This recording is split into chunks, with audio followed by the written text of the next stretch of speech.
Assalamualaikum warahmatullahi wabarakatuh. Selamat siang anak-anakku sekalian. Semoga kita semua dalam keadaan sehat walafiat dan selalu dalam lindungan Allah Subhanahu wa taala.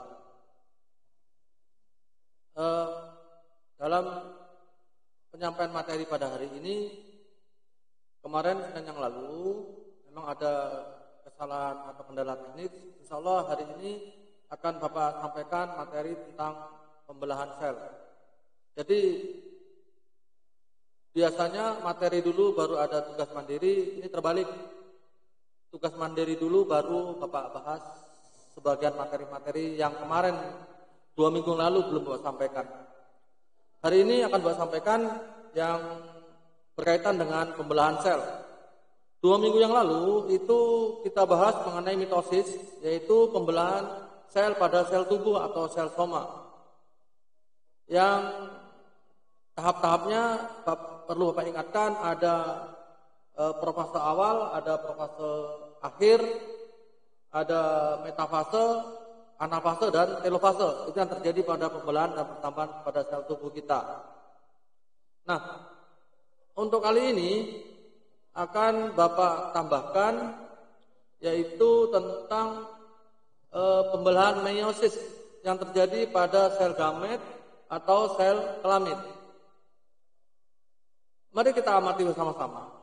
Pada dasarnya mitosis dengan meiosis sama, yaitu ada proses profase, metafase, anafase, dan telofase. Cuma bedanya kalau pada sel kelamin itu terjadi pada 2 tahap, ada meiosis 1 dan ada meiosis 2. Maksudnya ada profase 1, ada profase 2, ada metafase 1, ada metafase 2. Coba Anda perhatikan, pada meiosis ini, pada profase 1, patokannya sentriol itu belum sampai kutub.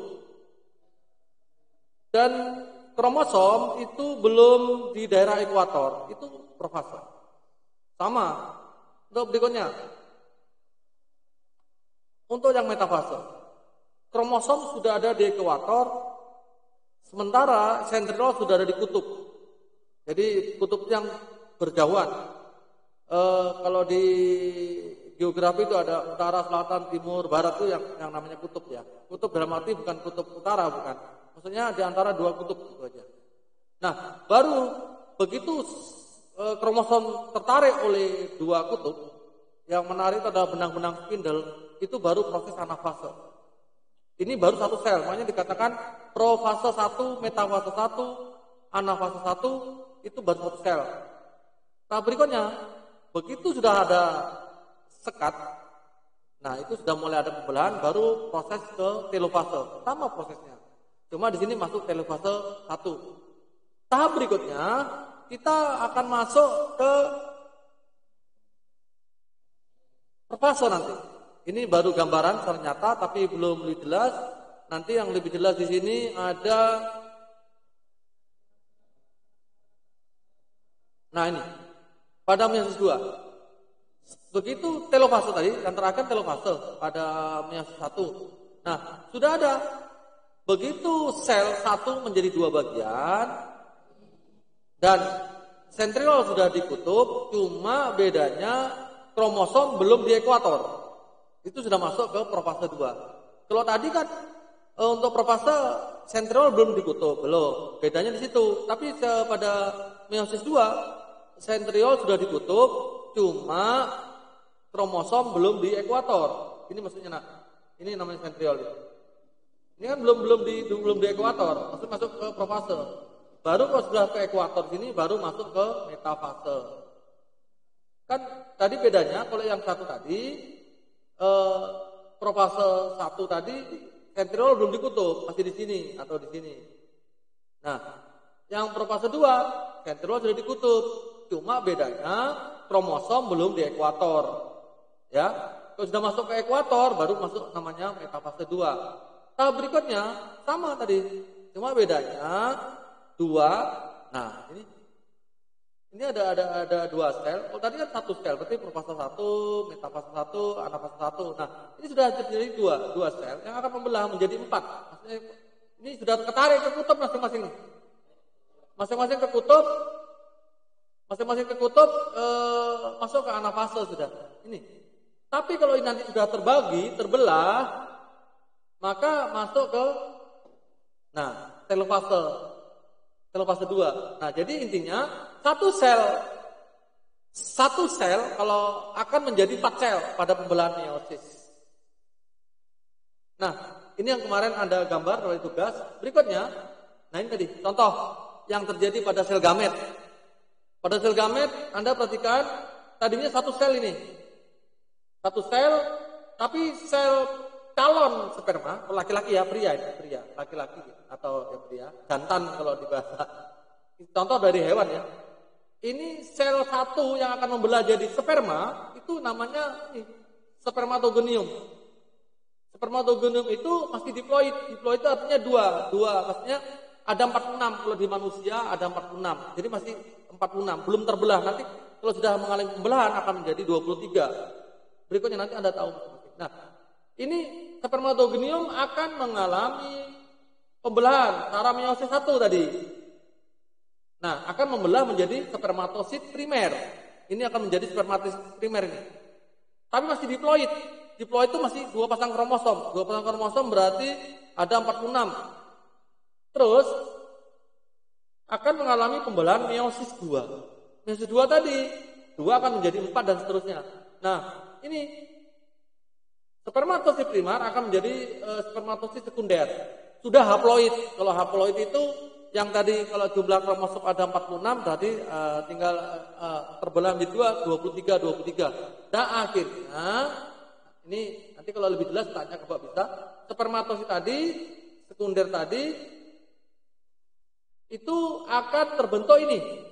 Namanya spermatid. Spermatid itu sudah haploid. Haploid berarti yang tadinya 46 menjadi 23. Ya. Nah, sperma tadi akan berubah menjadi sperma. Sperma ini masing-masing 23 kromosom. Nah, nanti mohon maaf kalau sperma nanti membuahi sel telur, kalau misalnya pada manusia itu ada 23, nanti yang 23 dari pasangan ovumnya. Ya. Itu yang terjadi pada hewan tadi. Saya ulangi. Jadi proses terbentuknya sel kelamin pria atau kalau jantan itu disebut dengan spermatogenesis. Spermatogenesis.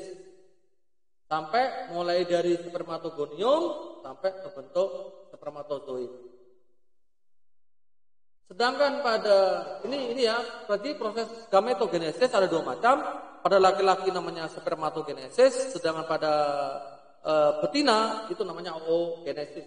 Kita coba ke oogenesis ya, pada proses gametogenesis.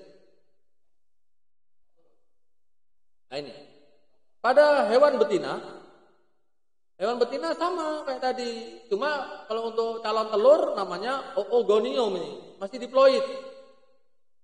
Nah, diploid dari 2N ya.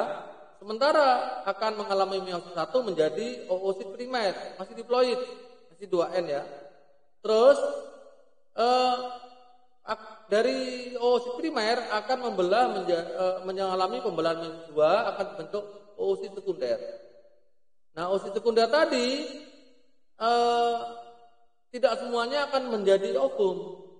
Karena dari 4 sel tadi akan 1 yang bisa dibuahi. Yang lainnya lisis atau tidak bisa dibuahi karena dia sudah akan mengalami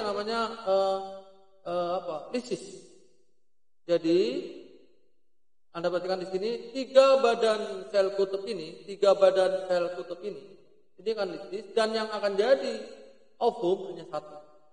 Nah, 1 ini 23 jumlahnya kalau pada manusia. 23 tadi yang dari sperma 23 akan ketemu satu sel menjadi 46 kromosom. Itu yang terjadi pada gametogenesis pada hewan. Jadi Pak ulangi, proses gametogenesis itu ada 2. Yang pada jantan namanya spermatogenesis, sedangkan yang betina namanya oogenesis.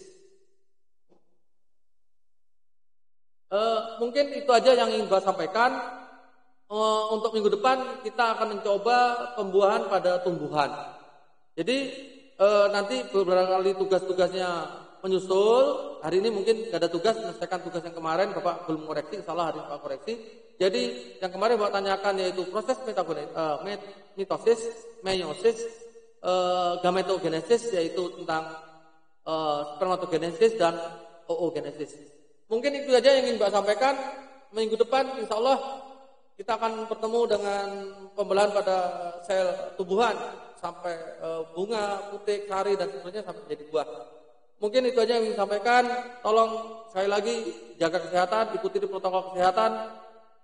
Mudah-mudahan Balikpapan bisa enyah atau tidak ada lagi pandemi COVID-19. Bapak akhiri sekian. Assalamualaikum warahmatullahi wabarakatuh dan selamat siang.